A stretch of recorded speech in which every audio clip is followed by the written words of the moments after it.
Hi, welcome to యూఏటీవీ. తెలంగాణలో cabinet విస్తరణ అంశం నేతల మధ్య వివాదాలకు కేంద్ర బిందువుగా నిలిచింది.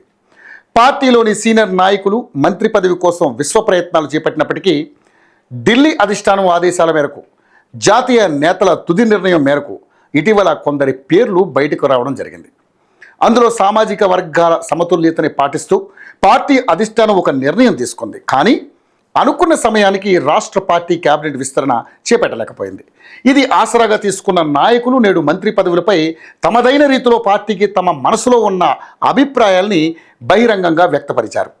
దీనిపై ముఖ్యమంత్రి రేవంత్ రెడ్డి నిన్న జరిగిన సిఎల్పి మీటింగ్లో పరోక్షంగా కోమటిరెడ్డి రాజగోపాల్ రెడ్డి, మంచిర్యాల ఎమ్మెల్యే ప్రేమ్ సాగర్ రావుపై ఆగ్రహాన్ని వ్యక్తం చేశారు. పార్టీ సిద్ధాంతాలకు వ్యతిరేకంగా ఎవరైనా గీత దాటితే వేటు తప్పదని హెచ్చరించారు. ఇదిలా ఉండగా మునుగోడు ఎమ్మెల్యే కోమటిరెడ్డి రాజగోపాల్ రెడ్డి చేసిన వ్యాఖ్యలపై నల్గొండ ఎంపీ రఘువీర్ రెడ్డి కీలక వ్యాఖ్యలు చేశారు. మీడియా ప్రతినిధులతో జరిగిన చిట్ చాట్లో ఆయన తన అభిప్రాయాల్ని తెలిపారు. ఇటీవల కోమటిరెడ్డి రాజగోపాల్ రెడ్డి సీనియర్ నాయకులు జానారెడ్డిపై లేవనెత్తిన ఆరోపణల గురించి జానారెడ్డి తనయుడు నల్గొండ ఎంపీ రఘువీర్ రెడ్డిని అడిగి తెలుసుకున్నారు. ఈ సందర్భంగా రఘువీర్ రెడ్డి మాట్లాడుతూ పార్టీలో ఎవరైనా మంత్రి పదవులు కోరడం తప్పు కాదని తెలిపారు. రాజగోపాల్ రెడ్డి చేసిన వ్యాఖ్యల్లో తప్పు లేదని మీడియా ప్రతినిధికి తెలిపారు. రాజగోపాల్ రెడ్డికి మంత్రి పదవి రాకుండా జానారెడ్డి కుట్ర చేస్తున్నారని వస్తున్న వార్తల్లో నిజం లేదని అన్నారు. జానారెడ్డి హైదరాబాద్, రంగారెడ్డి జిల్లా నాయకులకు ఎవరికైనా మంత్రి పదవులు ఇవ్వాలని కోరారు. ఆయన ఎక్కడ నల్గొండ నాయకులకు క్యాబినెట్లో స్థానం కల్పించొద్దు అని అధిష్టానానికి రాసిన లేఖలో ప్రస్తావించలేదని స్పష్టం చేశారు.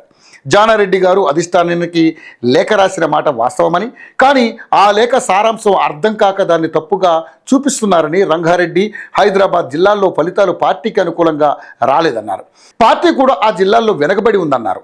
ఆ జిల్లాల్లో కాంగ్రెస్ బలపడాలంటే ఆ జిల్లా నేతలు ఎవరికైనా సరే ఈ క్యాబినెట్ విస్తరణలో అవకాశం కల్పిస్తే రంగారెడ్డి, హైదరాబాద్ జిల్లాలో అభివృద్ధి చెందడమే కాకుండా కాంగ్రెస్ ఆ జిల్లాల్లో బలపడుతుందని జానారెడ్డి గారు ఢిల్లీ పెద్దలకు రాసిన లేఖలో ఉందని ఎంపీ రఘువీర్ రెడ్డి మీడియా ప్రతినిధికి స్పష్టం చేశారు.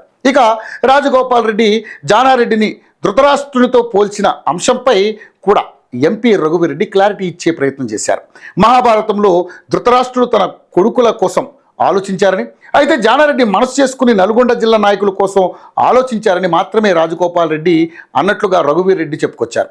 నల్గొండకు 3వ మంత్రి పదవి వస్తుందని ఆశాభావం వ్యక్తం చేశారు. దీనిపై లేనిపోని పెడార్థాలు తీయొద్దని పబ్లిక్ మీటింగ్లో రాజగోపాల్ మంత్రి పదవిపై ఆవేదన వ్యక్తం చేశారని మీడియాకు తెలిపారు. కేబినెట్ విస్తరణ అంశం పూర్తిగా ఢిల్లీ అధిష్టానం పరిధిలో ఉంటుందని తెలిపారు. దీనిపై రాద్ధాంతం చేయొద్దని, ఇది పెద్ద వార్త కాదని జానారెడ్డి తనయుడు నల్గొండ ఎంపీ రఘువీర్ స్పష్టం చేశారు.